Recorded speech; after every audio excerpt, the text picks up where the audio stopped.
Welcome to The World Today. I'm Vikas Majid Khan. Today we are talking about three stories that have appeared in the press. The first one is to do with India and diplomatic slight. Pakistani High Commission official was detained in New Delhi, and we've seen such episodes take place in the past as well. So we'll talk about that. We also have some strange news emanating from India, and that's our second story, where the Congress is seeking Pakistan's support to overthrow the Modi government, claims the defense minister. A very strange proclamation, we must say. And our third topic is to do with the Afghan endgame. The US-Taliban talks zero in on two main demands, and we'll talk about that in some detail as well. Let me introduce my guests in the studio. Joining me for the conversation today, first of all, we have Arshi Salim with us. She is a defense analyst and associated with the NDU. And with her, we have Mona Alam. She is a journalist and a colleague. Thank you very much for being here. Ma'am Arshi, I'll start with you. This particular episode where a High Commission official was arrested and unlawfully detained in New Delhi is also it's a breach of the Vienna Convention. How is the Pakistani government going to respond to such tactics? I think the Pakistan government has already responded, and a protest has been launched, and I think because of that, the person was released, and he's now out of the arrest or custody. Yes. The thing is that it's not a very, a unique thing. It's very typical of this has been going on, not just during Modi's regime, but even before that. But we do see the surge in such tactics, right. Since the Modi government came into power. Now, I think when we talk about India-Pakistan and the relationship that exists, it's important, and I think it's one of the fundamental things, not to see it from the prism of a typical, foreign policy lens. It's not a typical foreign policy that India, has been pursuing towards Pakistan. A lot more has to do with the internal or local politics.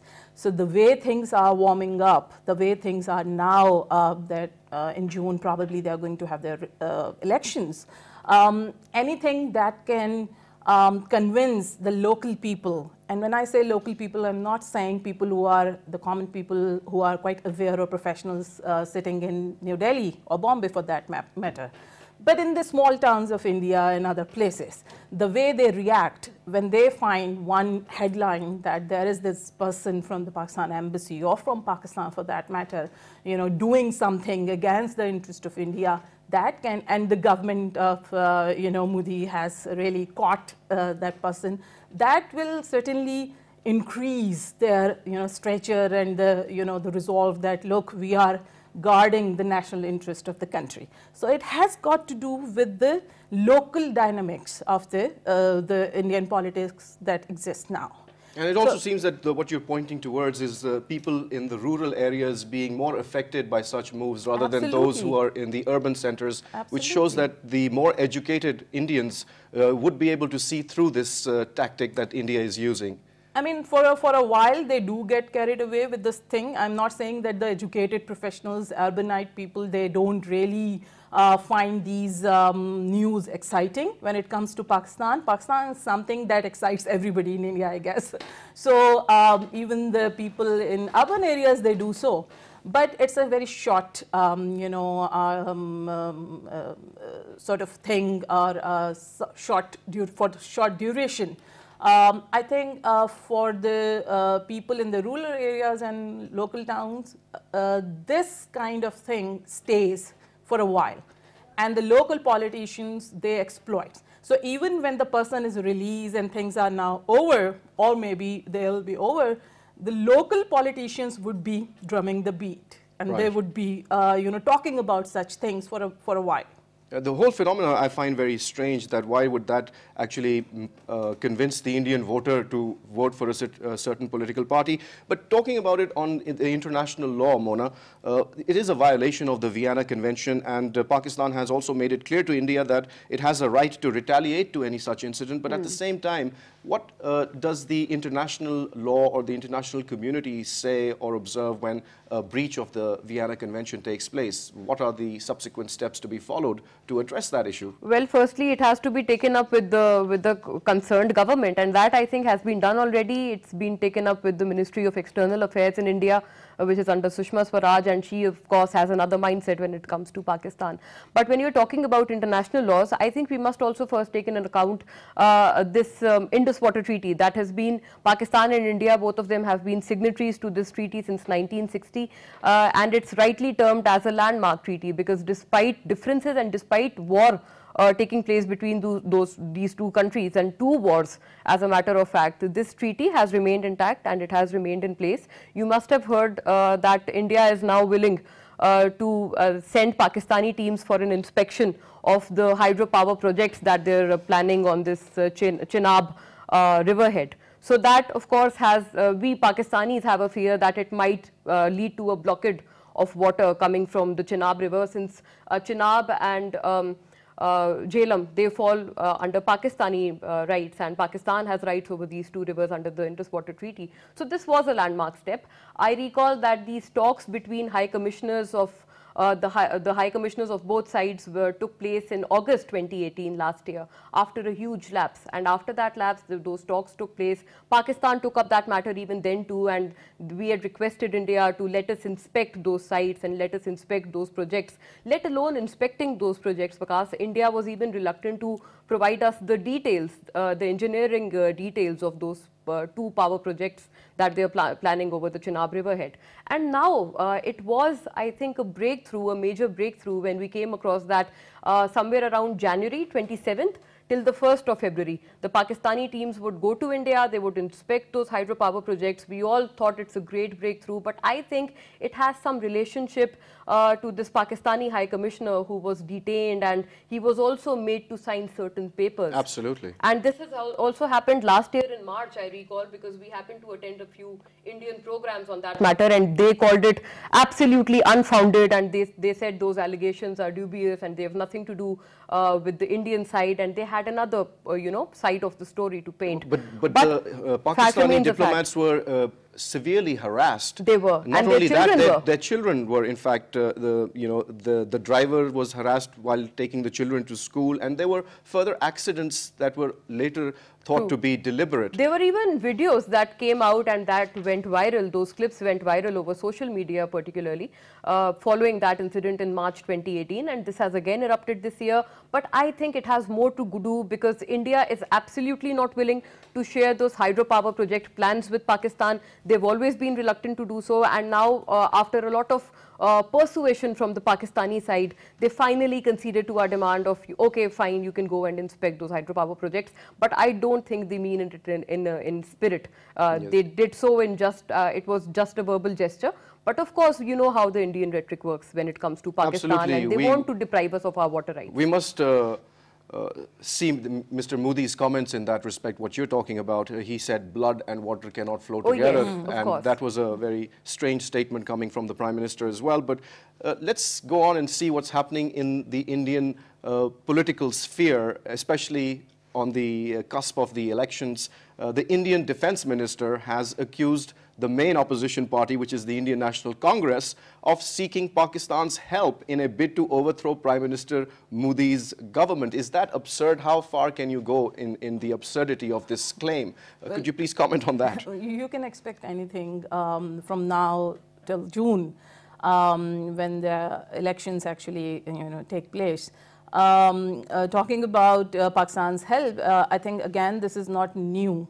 BJP ministers have been accusing Congress people on various occasions that they are in touch with Pakistanis, and when they had these different provinces or states that they had those elections, by-elections, I think. Even at that time, they accused the Congress candidates that they were actually, they got some sort of help from Pakistan to defeat the BJP. So this is absurd, absolutely, and I think this shows the kind of trouble that they are in, because now they don't really have anything to sell. The agenda that Modi came up with 4 years ago, 4 or 5 years ago, in 2014, most of the things, if a realistic assessment is done, even the Indian analysts are saying that the regime has not been able to fulfill any of those promises. So yes, internationally, India managed to stay relevant in the diplomatic arena, and but there were other reasons for that. It's not because, I mean, Modi does not have that kind of, I would say that it's not his contribution, then the other powers or states who are trying to bring India to that stature, for example, US and other countries. So it's the international community, particularly the US, who is trying to push India or to bring India to that status. So India may claim that it has achieved that shining India or rising India status in the international community. But when it comes to anybody who's studying India, anybody who's studying the local socio-political system of that country can easily see the contradictions that exist. So there are two Indias that exist, one for the international community at the international forums, represented by the diplomats and the media and the lobbying firms as well. And then there is a real India, where the farmers are committing suicides. And there are a number of things. So when it comes to the stability of a nation or a state, the indicators that show whether the state is really stable, I would say that India has a lot more to do to really achieve that status. So in your opinion, Mona, do you think the BJP government has lost its luster and all the big claims that were being made, especially when we talk about the claims that are now being presented by Ms. Sitaram, is Prime Minister Modi provided a corruption-free 5-year tenure and also saw no major terror attack. So these are the 2 points which now they are harping on, which shows that how empty their performance really has been over the past 5 years. Would you like to comment on that? Yeah, Nirmala Sitharaman is their defense minister, and just as Sushma Swaraj is, although she's a female, but she's very I think resentful when it comes to Pakistan, just as Sushma Swaraj is. So there's a commonality between these two lady members of their cabinet. She has actually said categorically that there has not been a whisper of corruption during this tenure of BJP and under the Modi regime.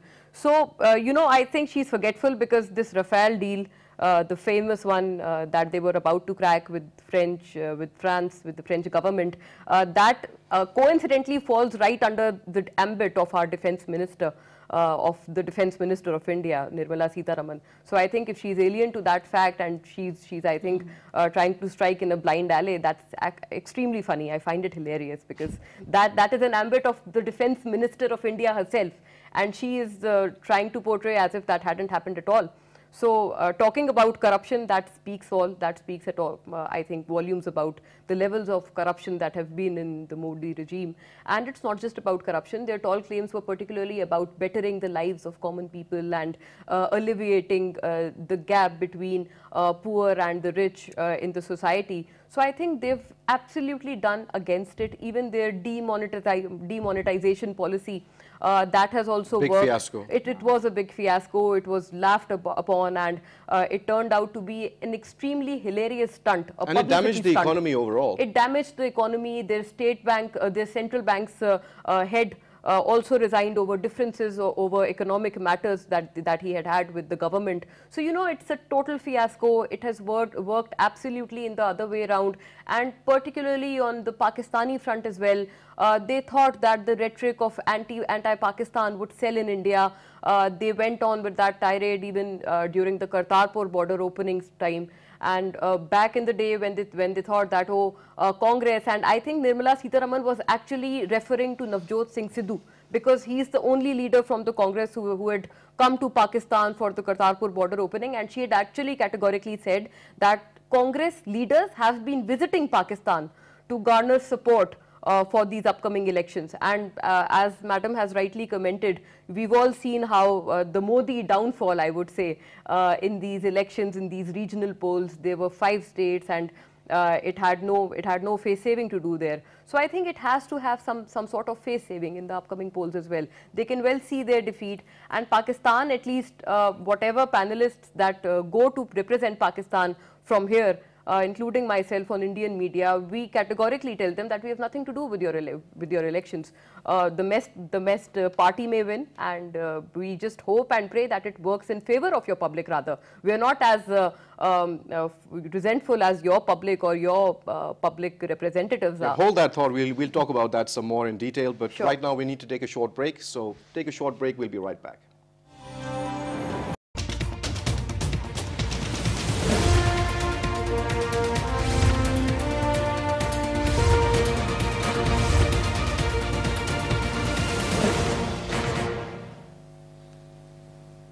Welcome back after the break. We're talking about the India-Pakistan everlasting conundrum. Arshil, while we're talking about the Indian elections that are due to take place, we're also seeing a number of parties within India setting aside their own differences and taking on the BJP. So do you think that this phenomenon is also picking up speed just before the elections? Because it seems that the people of India are really not happy with how Mr. Modi's government has performed. The other parties have no choice, and in fact, you know, first people thought that perhaps Congress would emerge as a strong, you know, competitor to the BJP after 4 years of the disaster, and especially the free hand those extremist Hindutva groups they got. So people thought that Congress, with its secular manifesto and the history behind it, would manage to attract people. But it seems that Congress has gradually lost that appeal. And there are a number of reasons, and of course we cannot really talk about all of them here. So the more practical approach is to have sort of coalitions or alliances. Those parties who are joining hand, they may not have the same agenda or objective, and we'll see what comes out after the elections and how they really move ahead with that. But as far as the opposition to Modi regime and this one agenda, the way Indian image is being now presented, although Indian government is, as you know, that it's quite good in projecting or using media or international media in its own favor to keep the things you know, hidden, which really exposes its whether it's human rights violation or other problems within India. So they've been doing it. Despite that, there are a number of news stories in the international media, whether it's Washington Post or New York Times, exposing what is actually happening in India. So these different political parties having their own objectives and manifestos, they have started realizing that they have to really come to a platform where at least they would be able to you know, defeat the kind of religious extremism that India at the state level had never experienced in that sense. I'm not saying that India had never had extremism. Since 1947, we have seen different groups, but the kind of political patronage that these groups have you know, received from the government. The Modi government would always say that we are, you know, we are a constitutionally secular state, and the Indians, and you can hear the azans and the, you know, church bell and everything. But the thing is that what is actually going on, and it's not just that, the Indian journalists and Indian actors and Bollywood actors and even the people from the legal, you know, fraternity, they have started expressing that this is not going to be, you know, acceptable, and this is really tarnishing the image of India that they have been projecting through their art and writings and, you know, representing their country. So yes, in the coming elections, we would see, and there is a possibility that if they stay together, if they stick together, they might, you know, come up with something as a force to give a tough competition to BJP. Well, let's see if that happens or not. Mona, another very laughable claim that has been made by the Indian Defence Minister is that no major terror attack has taken place since 2014. All of that is because of the efforts or the attempts to wreak havoc in India have been thwarted at the border. But correct me if I'm wrong, isn't it the Indians who were claiming surgical strikes being made against Pakistan? So Pakistan is not really indulging in any such activity at all. So how does this claim make sense? Well, for the surgical strike phenomenon, that that was again a false flag operation conducted by the Indian Army. And so have the previous terror attacks also been proved to be false flag? So was this Mumbai attack, for which they've historically accused Hafiz Saeed and likes of him from his party. Fine, I mean we may have our reasons to confiscate them or to put bars on them. So anything that goes wrong in India, you have to blame Pakistan for it. That there has to be some face saving done, because whatever that they're up to in Indian occupied Kashmir and particularly Jammu, you know, I posted this status regarding my presence on your program, particularly on that matter, and my social media is seemingly flooded from messages from Kashmiris who have been telling me that Prime Minister Modi is to visit Indian occupied Jammu tomorrow probably, and that is for his electoral campaign. And the level of protests and the level of uprisings that there are in Indian occupied Jammu as of now, following this announcement made by the BJP, and I can only well imagine what will follow once the Prime Minister is actually there. But I think it's a total foolish step from his side. He's trying to appease them. He's trying to offer economic packages, as he calls them, quoted in quoted terminology. So this is what he's offering, just to suppress that uprising or to suppress those voices of freedom. But that doesn't happen. The dissent is there, and it's there on every other international platform that you may just rethink. So the international media has gone very vocal, particularly since last year and the last year, ever since the Indian uprisings and the Indian atrocities in Kashmir and the plight of Kashmiris has gone worse in Indian occupied Jammu and Kashmir. The international media has been extremely vocal, and they've been extremely bold in terms of reporting that, although there were bars on reporters themselves and journalists themselves. People like Shujaat Bukhari have been murdered in Kashmir. So there's a tale, there's a saga of extreme sadness and I'd say tragedy ongoing in Indian occupied Jammu and Kashmir. And so you see, these promises are just not working. And Madam has rightly talked about Indian policy of extremism and religious extremism. You know, Pakistan is made in the name of religion, in the name of Islam. But when we talk about India, I may not like to say it or admit it, but it has this huge slogan of secularism to itself, and it has a great been melting pot of cultures of the entire world. That is another claim that they like to talk about, but unfortunately we are seeing how hollow these claims really are. All in this day and cultures age. Converging at one point, and it seems to be a heaven for all cultures and all religions coming together, and interreligious harmony and whatnot, So those claims have, fallen apart.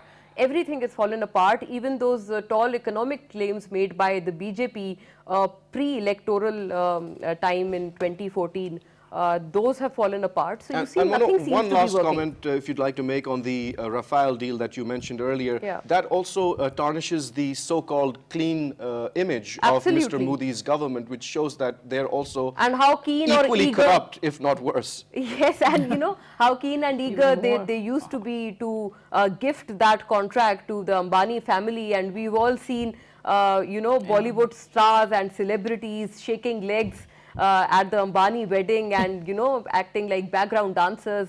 So it was all very hilarious, but that speaks a lot about the Indian state of affairs, that no matter how many pedestrian footpaths there are, and no matter how the plight of their local Indian is, whatever that goes around and whatever that the Indian government takes a shot at is being run by a certain family or a certain group of families, to be more appropriate. Mona, thank you very much for taking out the time and sharing your views with us. I know that you also have to do your own program. I would have loved to stay back. So I will let Thank you go. You for having we're going to take a short break right here, and we will return in 30 seconds. Just take a short break. We'll be right back.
Welcome back, and we're in conversation with Arshi Salim.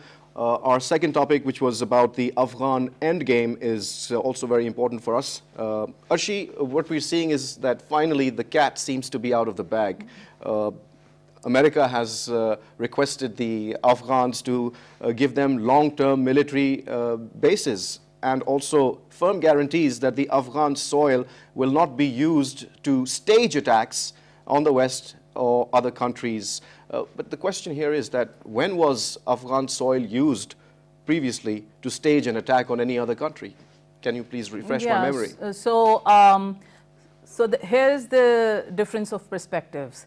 The Western analysts or politicians, particularly Americans, when you talk about Afghanistan and its land being used for terrorism, I think it would rank first.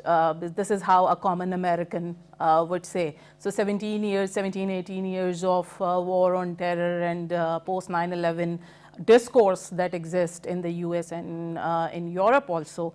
The first thing that comes to their mind is it's Afghanistan, Pakistan, perhaps they also talk about Pakistan as well. That Afghanistan and Pakistan, they are the ones where every evil emanates. So this is the discourse. Iran is known as the axis of evil for the Americans.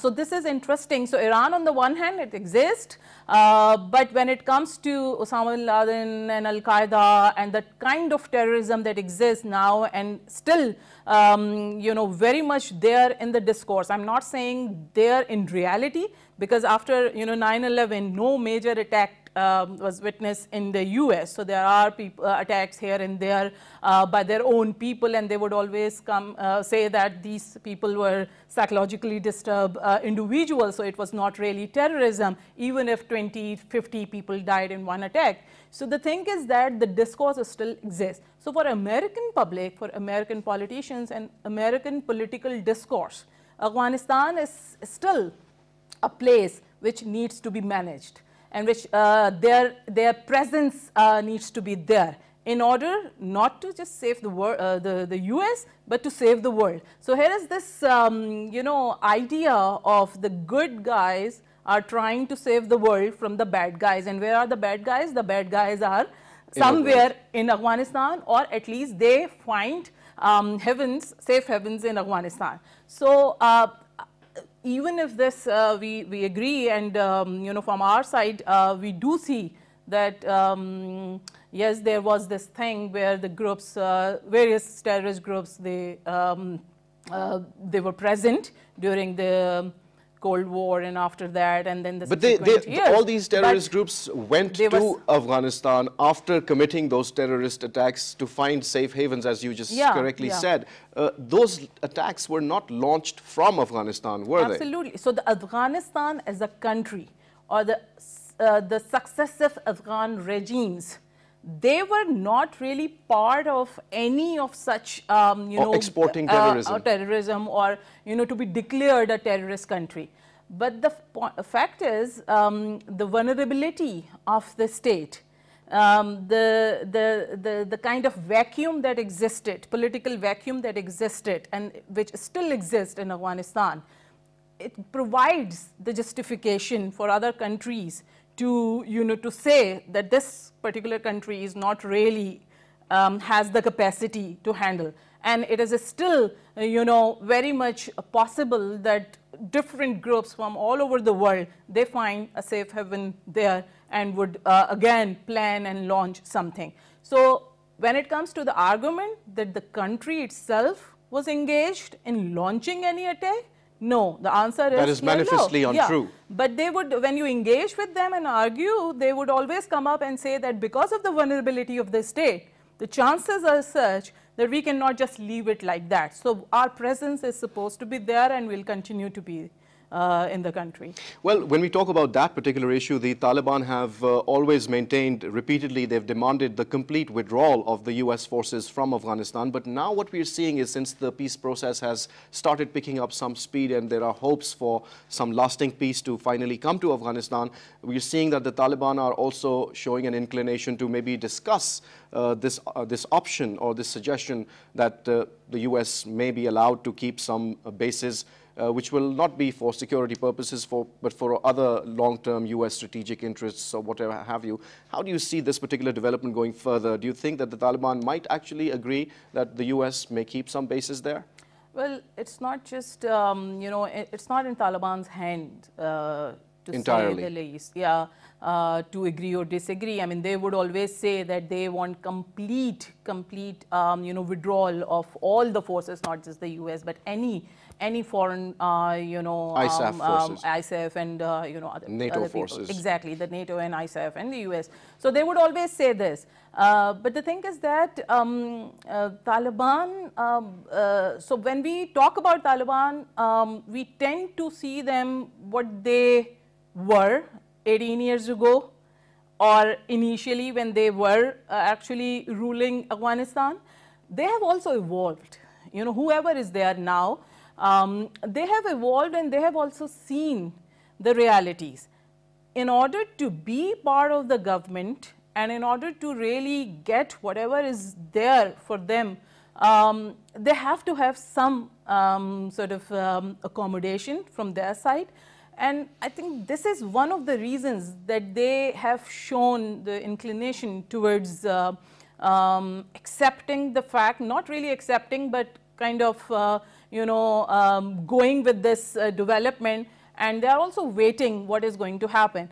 And it's not just the presence, or the political side, but the financial guarantees that they need. So even for Taliban, without money, nobody can really politically stabilize the government, politically and economically. But before 2011,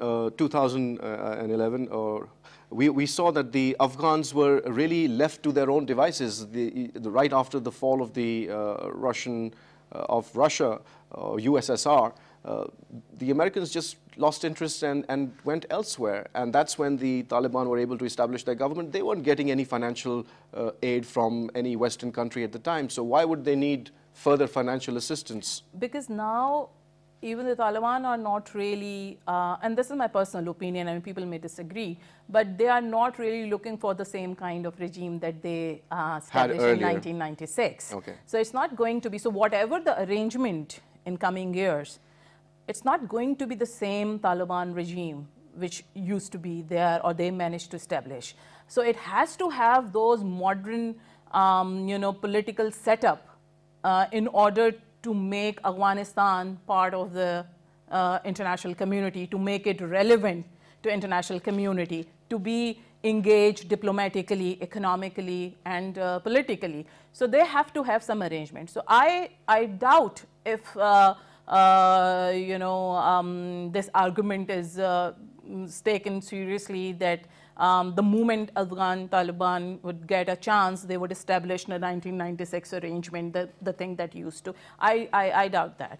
All right. Yeah. Let's also talk about Pakistan's role in trying to push the peace process forward. We saw after criticizing Pakistan heavily, President Donald Trump then wrote a letter to Prime Minister Imran Khan seeking Islamabad's help.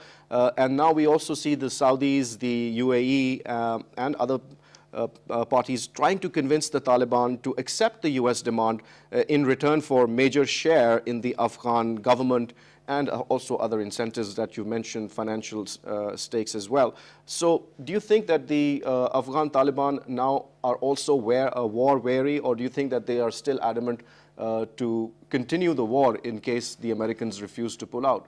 If they're pushed to wall, they would continue. I mean, they don't really, it's not like a normal, political party that would calculate everything and then, in order to stay or to work smoothly, they would, if they have no choice, obviously they would go back to the same old mechanism that they always followed. But the thing is that it's not the Taliban now only. It's also the regional countries that are... The regional countries, and within Afghanistan, we don't really talk about that, academically we do, but, when it comes to the media and all, what is happening, the changes that are taking place within Afghanistan, the attitudes and behavior of the common people. So it is very difficult to really continue with the same mindset. Even the common Afghan people in 17, 18 years, a lot of things have changed. So they do need a proper political system, whether it is a combination of the other groups and the Taliban, but they need a running, functioning political system. But how would the countries in the region, for example, Russia, China and Iran, react to US military presence or long-term military bases in Afghanistan? Do you think that they would be on board with that program? Certainly there will be reservations, and I don't see this thing, settling down in a very short, in the coming future. So this regional competition will continue. But as long as a healthy regional competition continues, there is no harm. But the healthy competition can only be if there's peace and progress for the Afghans. Yeah. Do you think that the Afghans now are very serious about looking towards a peaceful country which is, in sync with the rest of the world? Or do you think that if the Americans were to ultimately pull out, we'd be going back to a complete chaos and civil war situation in Afghanistan? Yeah, so the desire for peace is certainly there, and there is no doubt about that. And people do, Afghan people, they do want it. Now it's the mechanism, how you're going to achieve that. And a permanent presence of US would not be acceptable even for those liberal progressive Afghans as well in the longer run. So I think gradually things have to move in that direction, where if not a very stable, flourishing, economically secure country is there on the horizon, but at least something, some progress that would define the direction that an underdeveloped country is on the path towards some sanity, coming out of this insanity that's been going on for more than 40 years. 40 years. Well, thank you very much, Arshi Salim, for taking out the time and sharing your views with PTV World. Well, you heard the conversation, and as always, we like to say, please draw your own conclusions from what you've heard. On that note, it's goodbye.